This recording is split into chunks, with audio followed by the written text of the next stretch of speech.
Good morning. All right, where should this be? I think this should be lower. Good morning.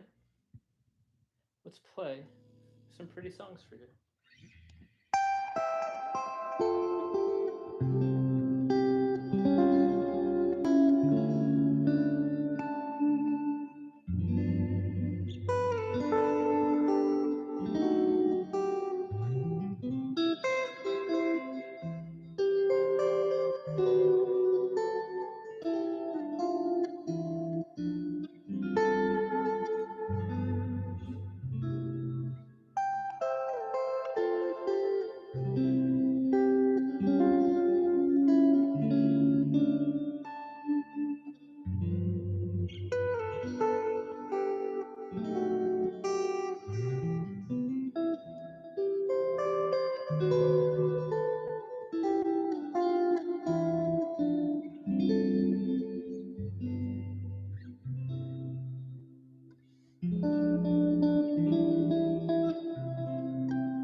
All right.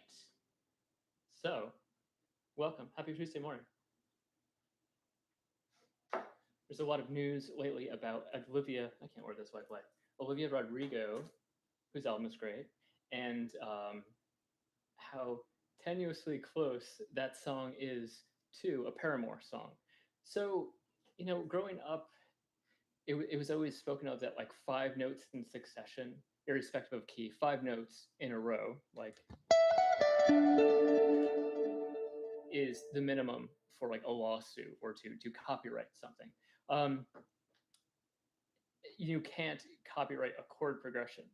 But when we listen to Olivia Rodrigo and play Paramore back to back, let's see what we've got. So, let's see. There we go. Okay. So, Olivia Rodrigo's song goes like this.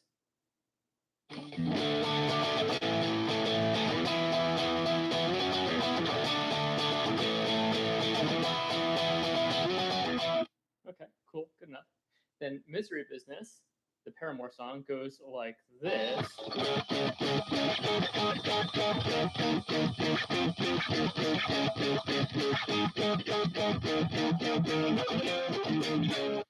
Okay, so obviously, or maybe not obviously, they're in a different key, but the chord progression is the same. So if we're in Olivia's song,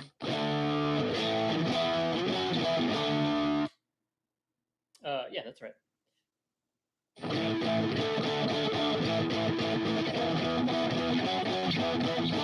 So A, F sharp,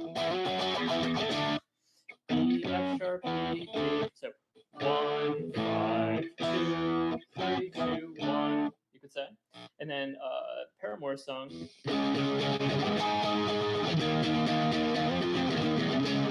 would be C sharp, G sharp, D sharp, E sharp, G sharp, or D sharp, C sharp. So you could say that's 1, 5, 2, 3, 2, 1. So it's the same thing, really. One difference being is it's, aside from them being in different keys, it's inverted. So is going up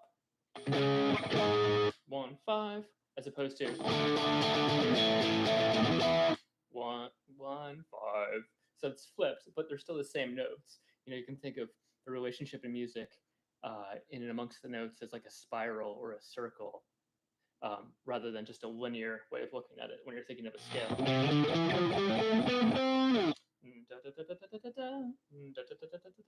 Rather than, anyway.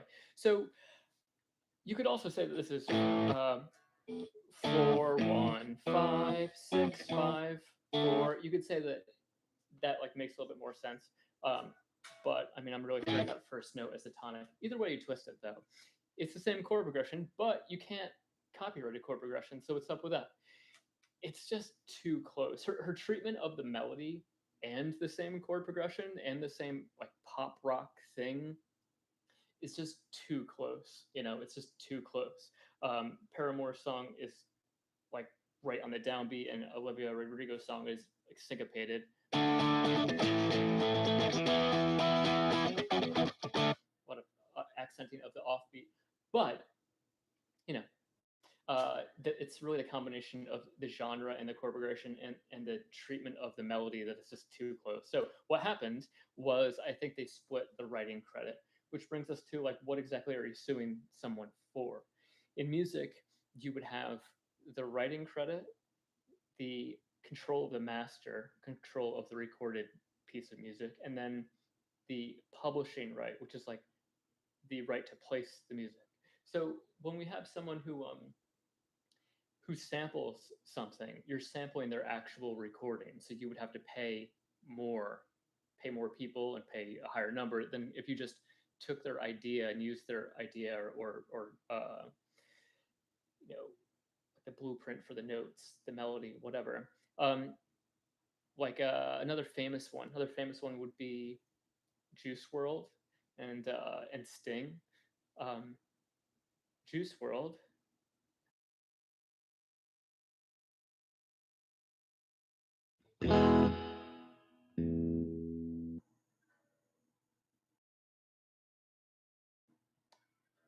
is this game? No, it's not.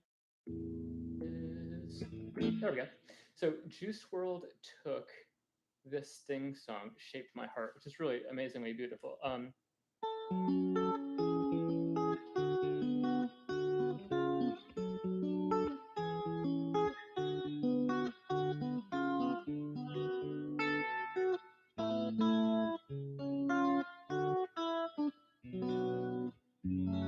So pretty. I mean, what like an expertly crafted chord progression that is. So Juice WRLD had someone else play it so that he didn't have to, pay the master. He didn't have to pay so many people, but he didn't really clear anything. So he got super sued. He just got totally screwed. And I think Sting tweeted at him, he's like, "Thanks for sending all my grandchildren to college," because he sued him for some like ridiculous amount. I think he got 80% of Juice WRLD streaming, 85% of Juice WRLD streaming for that song. Of course, Juice WRLD was killed, which is very sad, but that would be a different example. So if you're suing someone because they rip off your song and it's like just too close, versus straight up taking your song but not sampling it, and then there's sampling it. For instance, another really famous example of this would be the Gray album. I forget who did it, but it's a combination of the Black album and the White album. Jay-Z's Black album and the Beatles' White album, and that dude made nothing because he sampled the actual material, the actual recorded material. Anyway, let's get into this song though, because this is so beautiful.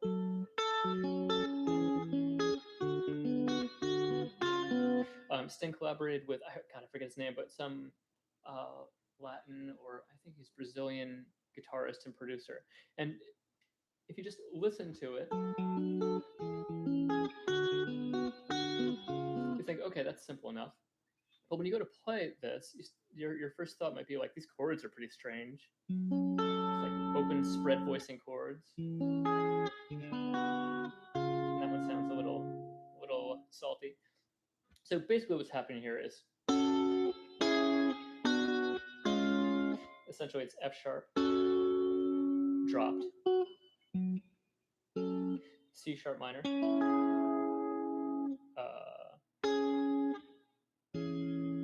and then B minor, yeah, and then C sharp major. So like 1 minor, 5 minor, 4 minor, 5 major, which is interesting. You know, a lot of great minor chord progression songs like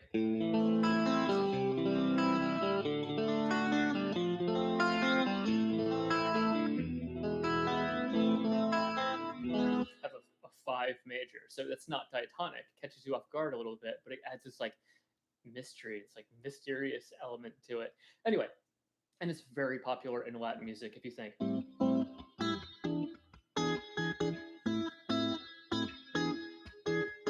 That kind of thing, very, very common. So you have these interesting spread voicings,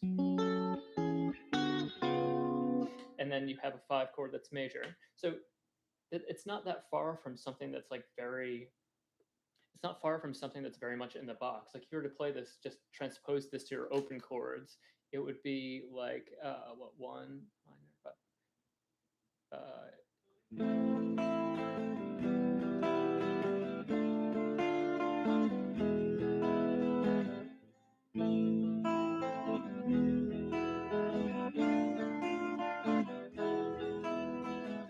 that's not as interesting, but you can play it that way if you like.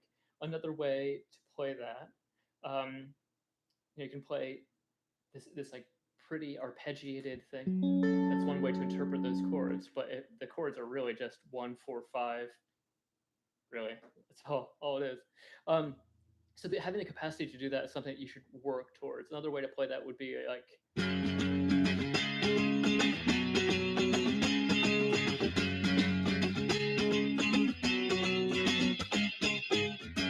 Now that doesn't sound like it at all, but it's still a power chord version of it. You're missing some of the information there because you're only playing 2 notes as opposed to 3. Like you're losing the chord quality there, but still it's like a good way to be able to do that. Why is it a good thing to be able to do that? Why is it a good thing to be able to understand a chord progression and to be able to play it on the guitar in like a variety of different ways? If you want to play different styles of music, if you're writing music, it'll give you insight when you're transcribing music just to see how similar everything is. And it's like, well, if it's the same skeletal structure, if it's really just 1, 4, 5, what's different? Why does one song sound different to another? Anyway, I really love that chord progression. So I'm glad someone asked me to transcribe that for him recently. What is another one? Well, another famous, probably one that got the most play was the whole blurred lines, Pharrell, what's the other dude's name? Pharrell, and then Marvin Gaye's estates sued him. That seemed more like an aberration because it's not the melody, it's not a chord progression, it's just like a vibe. The vibe of the song is very reminiscent, and it's like suing someone for a vibe seems very, I don't know, it just seems like a legal aberration. It seems like that shouldn't really fly, but it did. Anyway, that needs some sauce. Ooh, yum. I should check the date before. 11:30. Ooh, we're good. We're still safe. We're still safe. Anyway.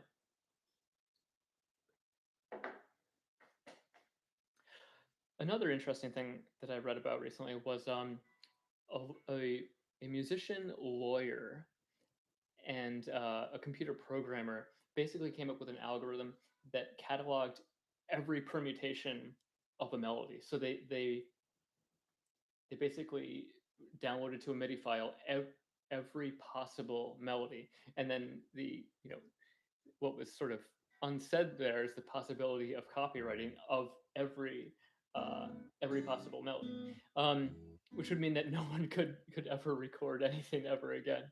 They didn't do that. It was just they did it kind of to do it, and as a statement. I forget what other elements they added to it, but they had no intention of doing that. It was really just doing it to do it. And I guess to raise the question of like what is a composition and what is what are you able to copyright? But interesting. I had the thought to do that back in like 2013. I spoke to my father about that, but sounded like too much effort. And you know, that above my pay grade as far as like programming something like that.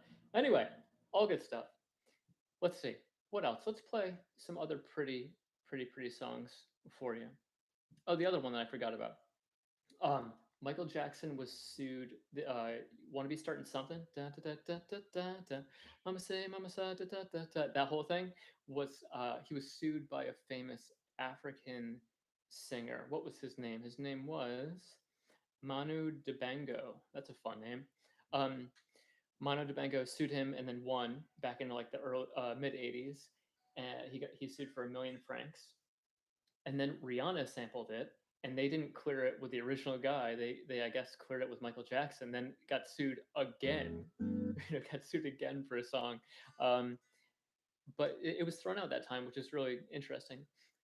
How I don't really understand how that works in terms of suing someone, winning, and then suing a different person for the same song and having it thrown out is a little bit strange. But maybe someone with more details and more information can weigh in about that. But let's play some other songs. Let's see what we got. Let me dial in some sauce. Dial in.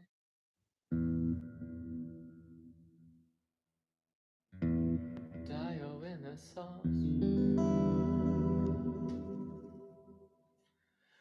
So this might be an example of why it would be important to like understand chord progressions and different ways to play the chords. Moon River, classic song. What movie is that from?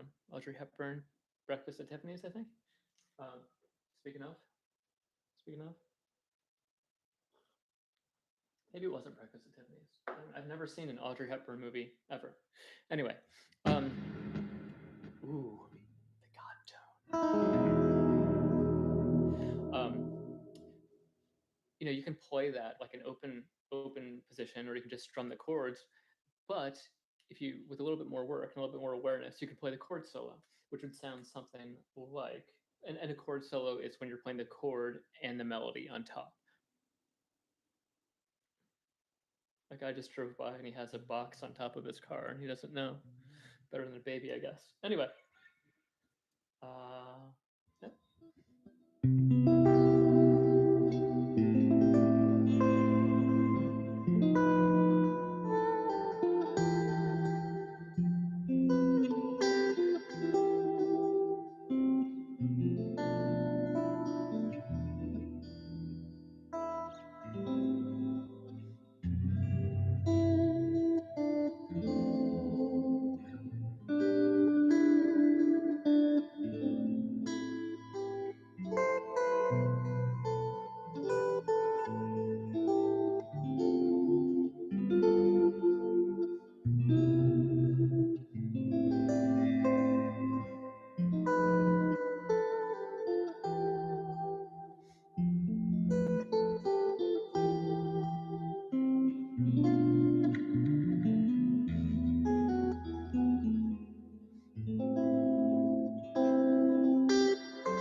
So pretty.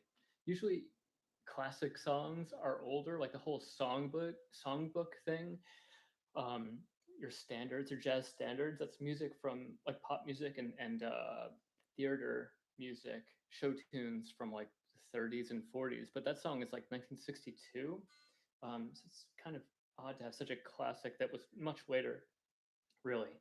Um, so getting to the place where you can do that easily um, requires you understand the different chord shapes and to some degree understanding like the construction of a chord. So like if you're playing, what is this one? F F7 sharp 11. I think there are more tensions on it too, but you have to on the guitar choose what you're going to do. Um, because on the piano you could play 10 notes altogether. On a guitar, yeah, maybe you could play 6, but it's going to be super awkward. So some of that information has to come out of the chord. But you have to know the chord shapes and the recipe for the chords well enough to pick out not just the chord but the melody note on top.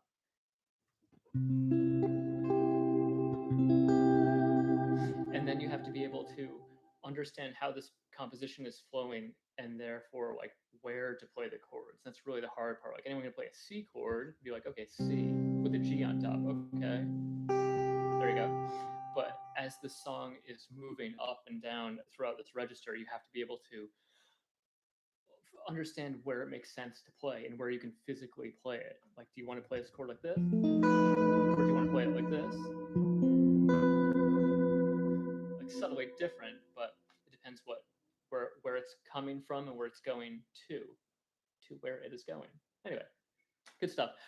So all these songs I played today and I played last week are songs that I'm like working out, and I'm trying to where I am shedding the perfectionist thing and just kind of sharing them with the world. But I ultimately want to record them and do like a better job of just playing in my pajamas on these songs, like working them out a bit. But they like the arrangements tend to come into focus. Like you can understand more or less the aesthetic and certain elements of the arrangement, and then certain decisions as you go forward, like certain decisions are made and it like takes more shape. Like Michelangelo said that he saw the sculptures in this giant block of marble and he was just freeing them, which I thought was amazing and powerful. Not to compare myself to Michelangelo or anything, but that resonated with me.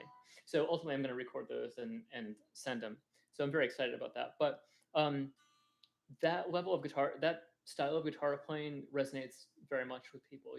There's something about doing both things, about playing the melody and playing the harmony together, that's like very compelling to people. It sounds complete. Um, so I'm excited to share them with you. Another thing I'm doing just to like kind of practice shedding the perfectionist thing, which was related to reading that book, Show Your Work. Actually, the author got back to me and said thanks. But thanks for making fun of me. Austin Cleon emailed me. But I've been getting to like doing digital glitch art and this kind of thing just as like a creative outlet, and I love that anyway. And it's nice to like not understand something. It's a good lesson to not understand something and know that it's just some amount of like reps and questions to arriving at owning it. So a month ago maybe I knew nothing about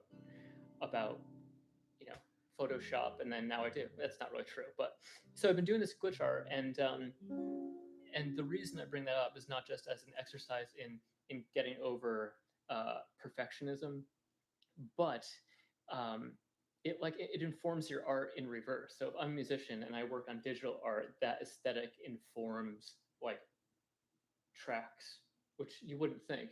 And I actually had that discussion years ago with Philip from Dirtbag. My friend, his son owns Dirtbag or is Dirtbag, the clothing brand. And I went into his store and he was like on Ableton making some beats and it sounded really cool. And I'm like, oh, that's great. And so is that like a reflection of the Dirtbag aesthetic? And he's like, no, man, he's kind of intense. And now they're, no, man, no, it's the other way around. The music informs my apparel. I'm like, what? You're like really a successful clothing designer, apparel brand designer. Isn't that's like your thing? Then you're dabbling in music, but that's the that's the impetus, or like the draw, the creative, the thing that informs you creatively is the music, and the music you make as um, not a professional musician, whatever, is informing this. That's really interesting. And at the time, I thought like that was kind of whack, but now I've experienced that and I kind of get it. It's like I've written so many songs in so many different genres and dabbled and like played and produced on so many different things that you kind of like lose the plot. So like creating in a different outlet and then giving that sort of giving you a bearing, giving you like a compass bearing on what you really want to say is an interesting thing to experience. So insight there is that you can totally not get something at one point, and then years later, totally resonate, which is interesting. That's my favorite chord, in case you didn't know.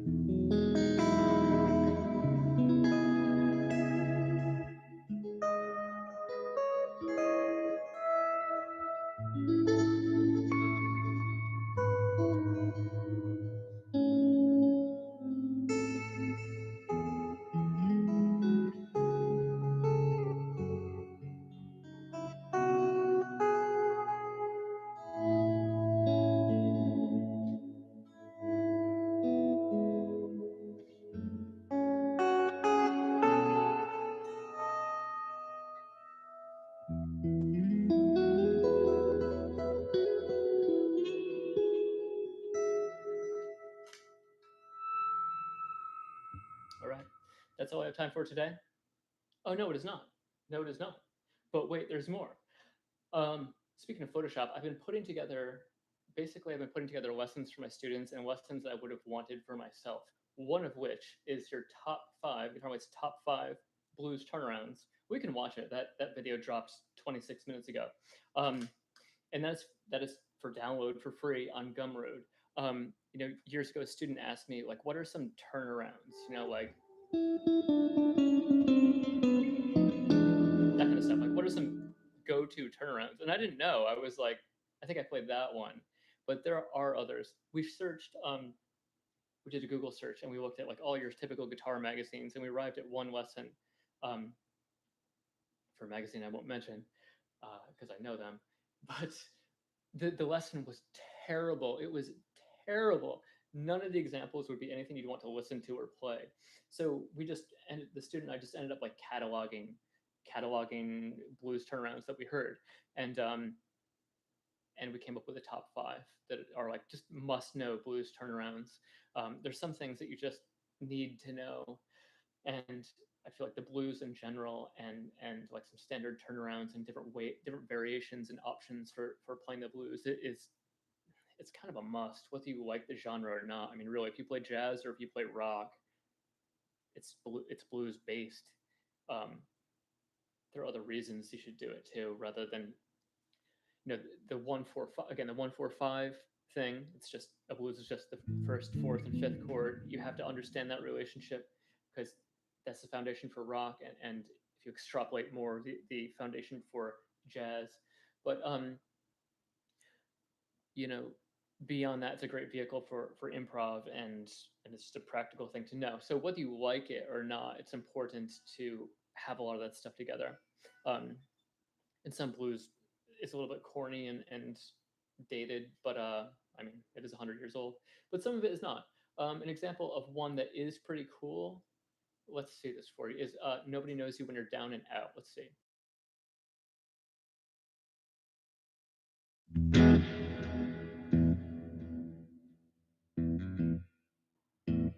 So Nobody Knows You When You're Down and Out. I forgot who wrote it. A woman wrote it back in like 1930, and but Clapton famously plays it, and it is a blues. I think Paul Davids, the YouTuber guitarist, did something recently on like, is this the best blues progression ever? And I think it is. It has some other interesting elements here, but let's play this.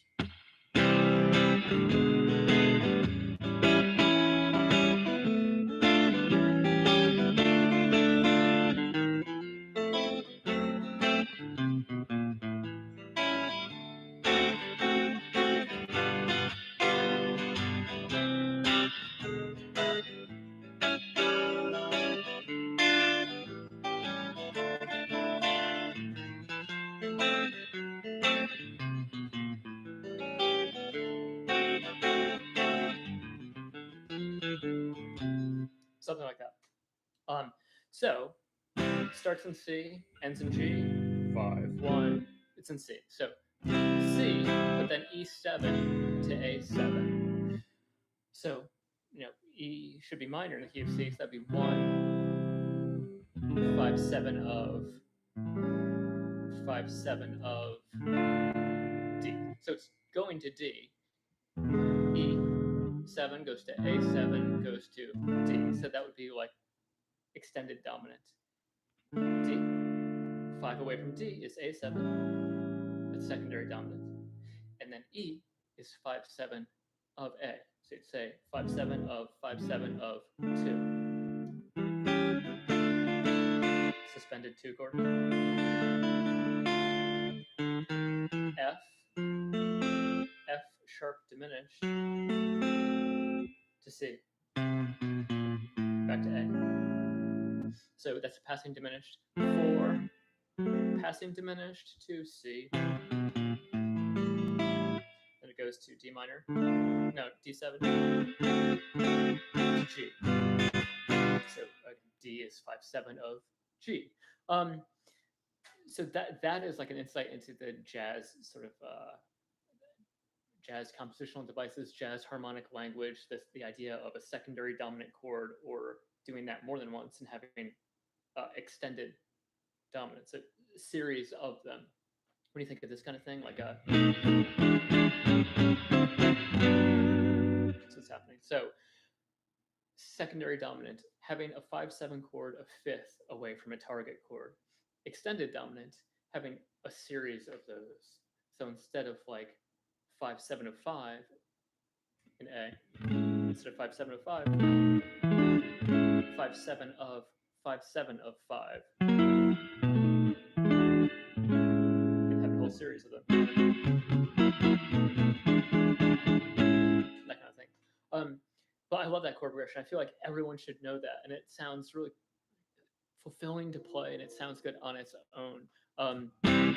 Anytime you can do that, it's good. It's a good thing. Anyway, so Gumroad, new lesson on Gumroad. There's a video addendum to that, but if you want to print out these turnarounds in the key of A and the key of E, go check that out on Gumroad, and you can print just a one sheet of each. So for instance, one of them would be a blues in the key of E. Let's just take the turnaround, 5 chord.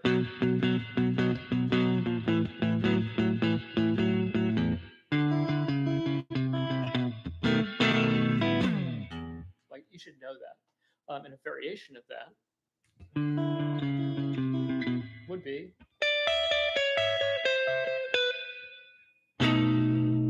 so.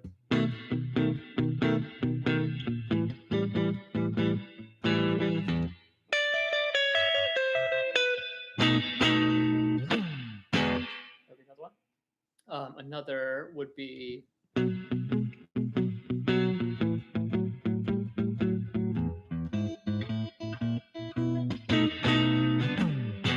that's similar to the Led Zeppelin song.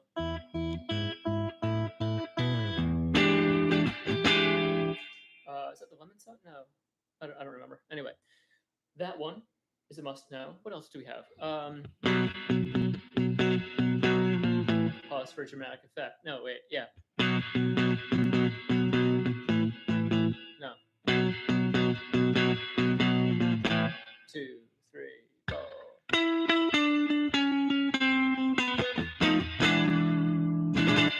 That one's great. That's like a song ender. Easy one. You